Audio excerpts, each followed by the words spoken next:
A Rádio Rio de Janeiro leva até você Mediunidade e Obsessão. Um programa que se propõe tirar suas dúvidas sobre esses dois temas com base na doutrina espírita.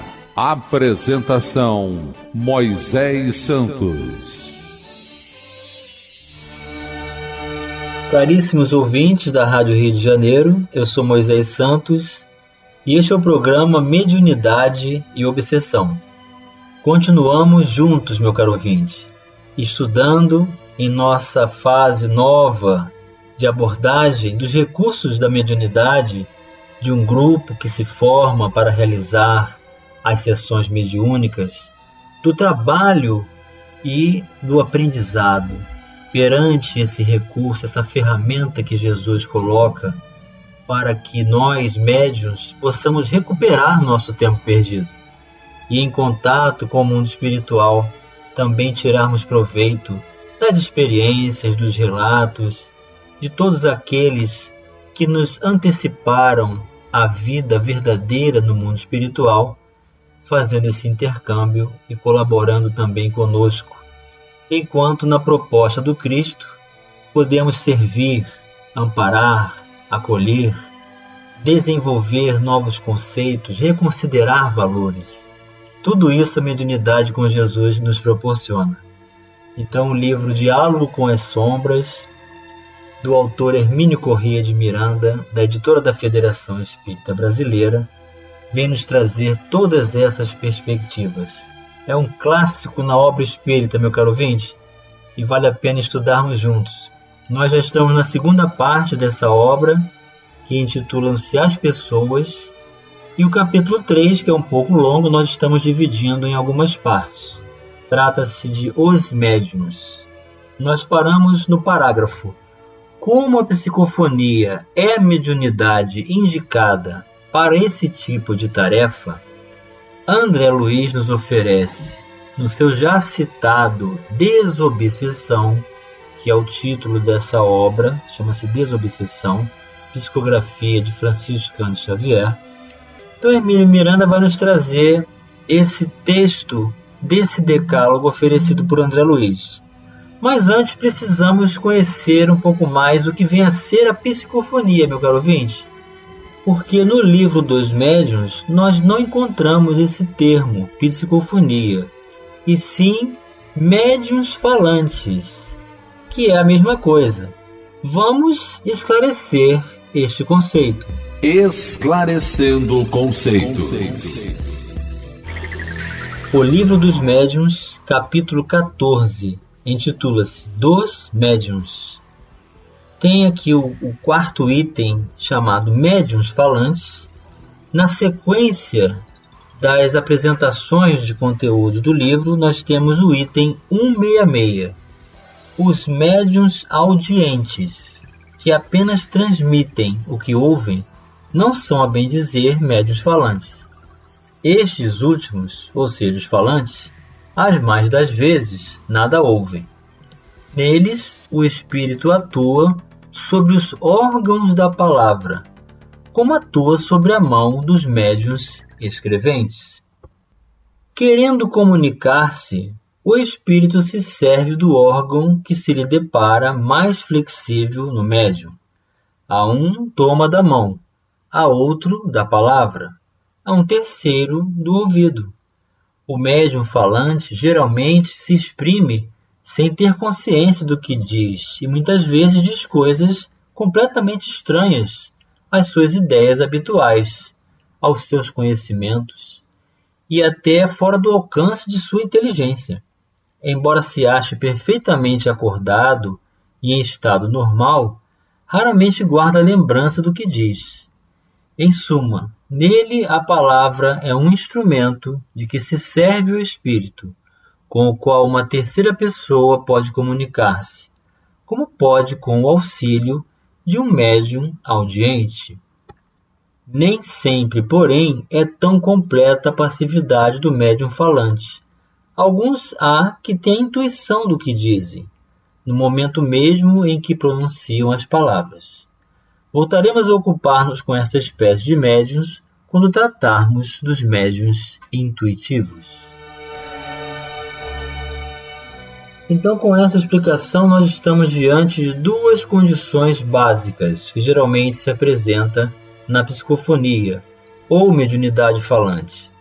É o médium psicofônico inconsciente, que não se lembra do que disse, e o consciente, que assiste o que está dizendo, permitindo-se a falar, e então a palavra estabelece como recurso, sem que ele esteja obrigatoriamente elaborando o pensamento.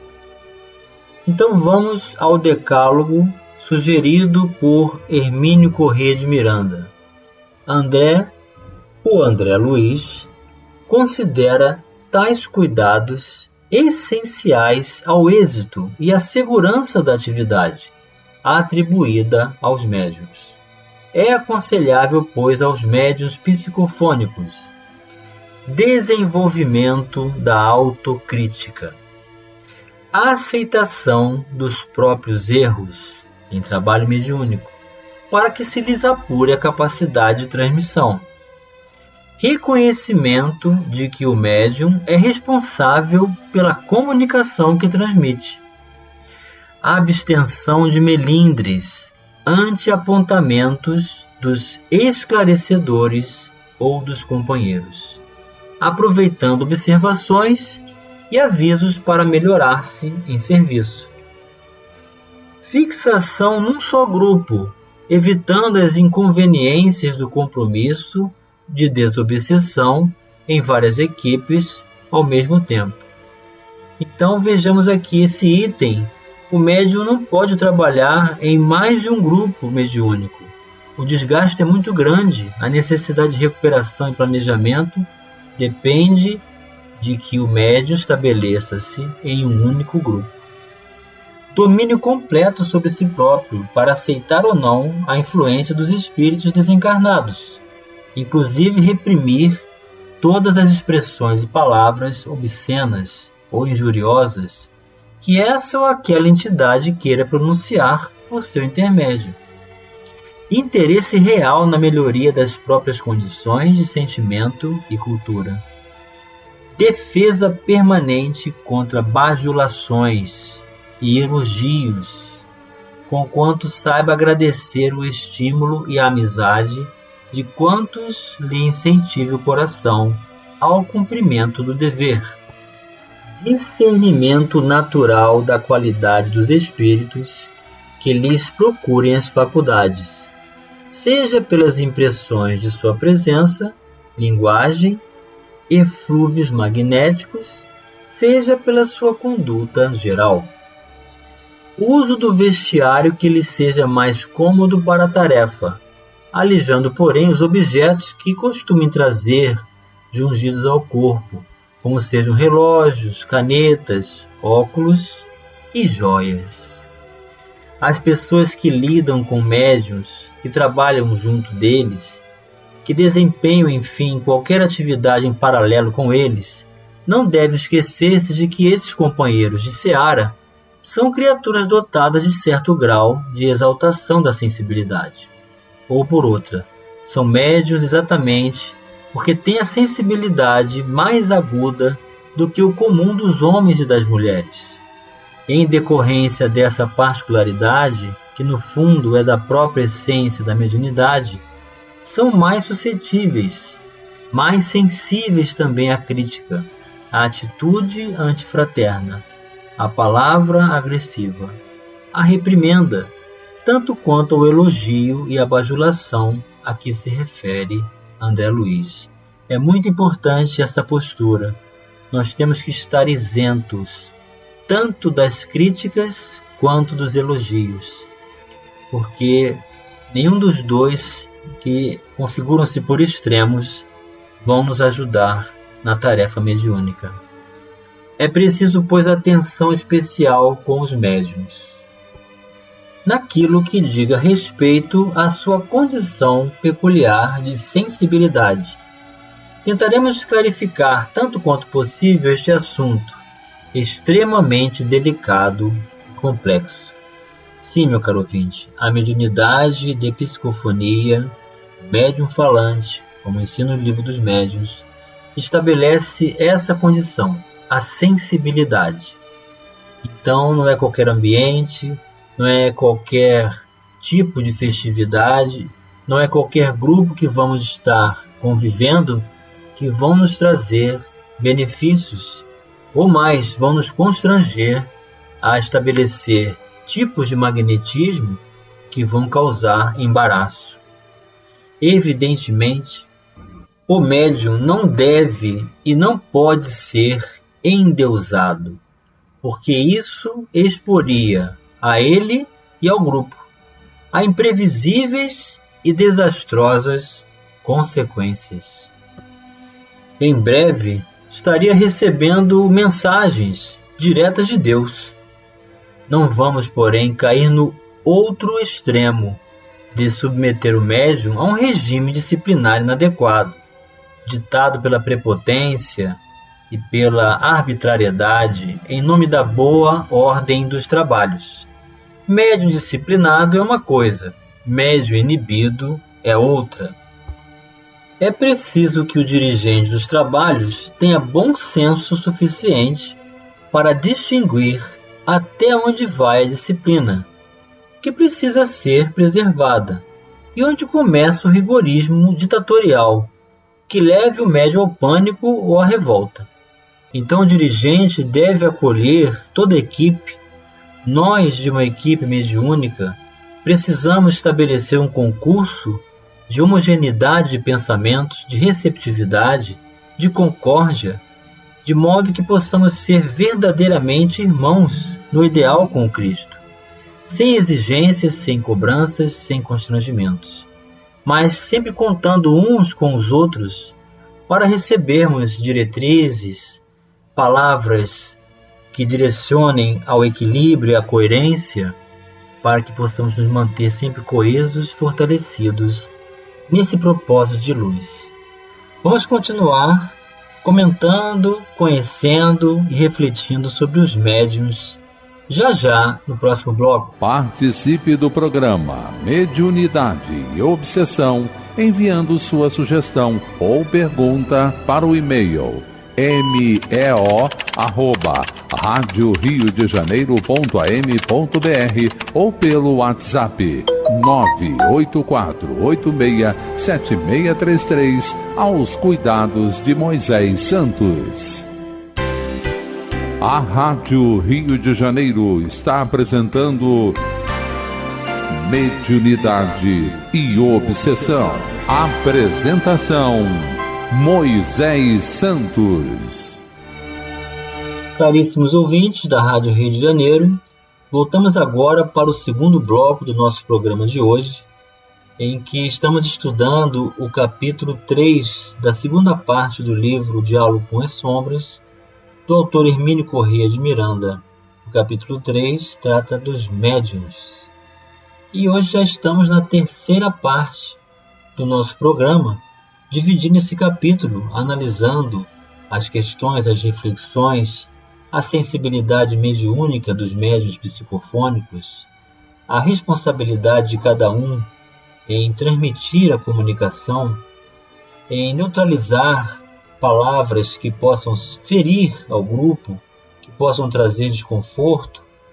Não se deve se permitir aos extremos das personalidades, o que seria ineficaz para uma conversa, para um diálogo, para um acolhimento e o atendimento adequado aos comunicantes do mundo espiritual. E Hermínio Miranda continua dizendo que a mediunidade é um mecanismo extremamente delicado e suscetível que deve ser tratado com atenção, cuidado e carinho. No grupo em que predominar legítimos sentimentos de afeição e compreensão entre os seus diversos componentes, dificilmente surgirão problemas dessa natureza. Mas é preciso estar atento para que tais questões não venham a perturbar a tarefa. O dirigente deve tratar o médium com todo carinho e atenção, procurando ajudá-lo na solução dos problemas que surgirem no exercício da sua faculdade, dando-lhe apoio e conselhos, onde e quando necessário. Deve ser-lhe grato pela sua contribuição ao grupo, sem, no entanto, distingui-lo com nenhum favor especial. O médium equilibrado e disciplinado sabe que nada deve esperar de diferente, exclusivo ou extraordinário.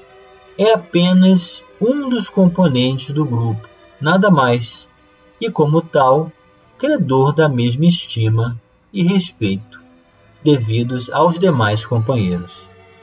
E também, como os demais, merecedor de uma palavra de estímulo e gratidão, por uma tarefa particularmente difícil, exaustiva e bem realizada. Não custa a quem de direito uma expressão de agradecimento e uma palmada afetuosa no ombro, que deverá estimular sua responsabilidade e não a sua vaidade. Então é muito importante essa condição de reciprocidade no carinho, no respeito, na afetuosidade, no amparo, quando podemos contar uns com os outros, sem nos sentirmos em condição de destaque. Não é porque a mediunidade trabalhada com Jesus é algo raro que o médium deve se considerar alguém melhor do que os outros, e nem merecer destaque, ou merecer elogios, ser colocado num pedestal. Nós somos todos grandes necessitados da luz do Cristo.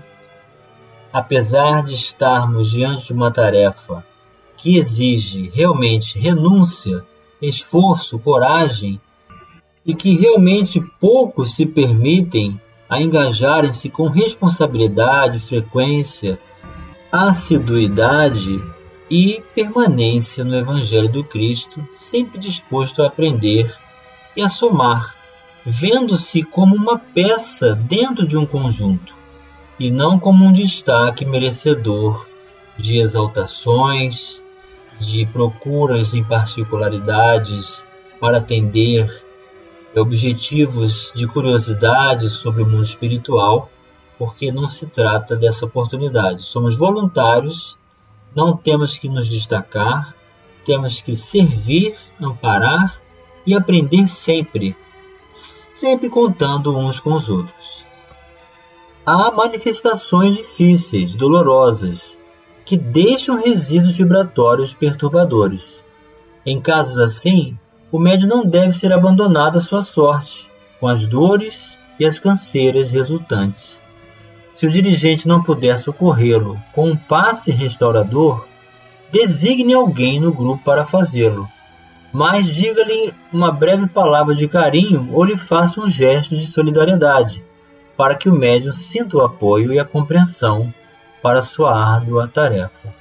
Então, por exemplo, o médium dialogador, depois de conversar com uma entidade às vezes muito grosseira, que deixa esses resíduos vibratórios na condição psíquica do médium psicofônico, o próprio dialogador, com autorização do dirigente, pode realizar o passe dispersivo, não aquele de apoio ou de imposição das mãos, mas aquele que dispersa esses teores vibratórios para aliviar a condição psíquica resultante do processo da comunicação. São sensações apenas, que logo vão passar. Então o médium psicofônico precisa ter a consciência de que essas sensações não lhes pertencem. E isso vai ajudar muito a desembaraçar-se desses resíduos. O leitor deverá notar ao longo deste livro que alguns pontos são repisados em diferentes contextos, e que tais assuntos se apresentam muito intimamente interligados, à semelhança dos fios coloridos que fazem o desenho de um tapete e que desaparecem aqui para reaparecer ali com nova ênfase. Então o autor está se justificando do porquê de voltar às vezes aos mesmos pontos, enfatizar necessidades, responsabilidades e cuidados que ele está tendo conosco que estamos buscando esse aprendizado. Então, muito carinhoso da parte do autor, e vamos considerar sim que cada vez que ele aborda um item e que cada vez que nós estudamos, nos debruçamos nas propostas de libertação da consciência, do conhecimento, da oportunidade de servir com Jesus, nunca será demais permanecermos no estudo, nas reflexões e na comunhão desses valores. Um desses pontos é o relacionamento entre os componentes do grupo, seja entre os encarnados, seja entre estes e os desencarnados. Repisaremos aqui um deles, é o do relacionamento do médium com o doutrinador, também conhecido hoje como dialogador. Para que o trabalho se desenvolva com segurança e eficácia, esse relacionamento precisa ser impecável. Tentemos explicar o que significa no caso. Esse adjetivo é algo pomposo, além do seu sentido etimológico, incapaz de pecar, não sujeito a pecar. Impecável quer dizer perfeito, correto, sem mácula ou defeito. E chegou o momento, meu caro ouvinte, de você receber a mensagem ao seu coração. Mensagem ao coração. Do livro Seara dos Médiuns, psicografia de Francisco Cândido Xavier, o autor é o Espírito Emmanuel, em seu capítulo 27, sobre o título Palavra. Quando te detenhas na apreciação da mediunidade falante, pensa na maravilha do verbo, recordando que todos somos médiuns da palavra. A glote vocal pode ser comparada à harpa viva, em cujas cordas a alma exprime todos os cambiantes do pensamento. E sendo o pensamento onda criadora a integrar-se com outras ondas de pensamento, com as quais se harmoniza, a fala, de modo invariável, reflete o grupo moral a que pertencemos. Veículo magnético, a palavra dessa maneira é sempre fator indutivo, na origem de toda realização. Com ela, propagamos as boas obras, acendemos a esperança, fortalecemos a fé, sustentamos a paz, alimentamos o vício ou nutrimos a delinquência. E isso acontece porque, em verdade, nunca falamos sozinhos, mas sempre retratamos as influências da sombra ou da luz que nos circulam no âmbito mental. Toda vez que ensinamos ou conversamos, nossa boca assemelha-se a um alto-falante, em conexão com o emissor da memória, projetando na direção dos outros não apenas a resultante de nossas leituras ou de nossos conhecimentos, mas igualmente as ideias e sugestões que nos são desfechadas pelas criaturas encarnadas ou desencarnadas com as quais estejamos em sintonia. Não menosprezes, portanto, o dom de falar, que nos facilita a comunhão com os outros seres. Guarda-o na luz do respeito e da justiça, da bondade e do entendimento, sem olvidar que a atitude é a alavanca invisível de ligação. Através de nossos conceitos orais, o pessimismo é porta aberta ao desânimo. O sarcasmo é corredor rasgado para a invasão do descrédito. A cólera é gatilho à violência. O azedume é clima da enfermidade e a irritação é fermento à loucura. Desse modo, ainda que trevas e espinheiros se alonguem junto de ti, governa a própria emoção e pronuncia a palavra que instrua ou console, ajude ou santifique.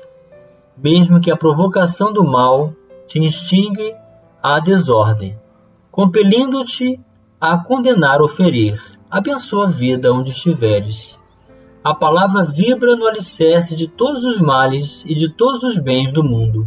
Falando, o professor alça a mente dos aprendizes às culminâncias da educação, e falando, o malfeitor arroja os companheiros para o fojo do crime. Sócrates falou e a visão filosófica foi alterada. Jesus falou e o evangelho surgiu. O verbo é plasma da inteligência, fio da inspiração, óleo do trabalho e base da escritura. todos somos medianeiros daqueles que admiramos e daqueles que ouvimos. Aprendamos assim a calar toda frase que malsine ou destrua, porque conforme a lei do bem promulgada por Deus, toda palavra que obscureça ou enodoe é moeda falsa no tesouro do coração. Emmanuel para os nossos corações, meu caro ouvinte, que a palavra seja a luz das nossas emissões vibratórias mais íntimas do bem com Jesus hoje e sempre. Um grande abraço e até o próximo programa. A Rádio Rio de Janeiro apresentou Mediunidade e Obsessão.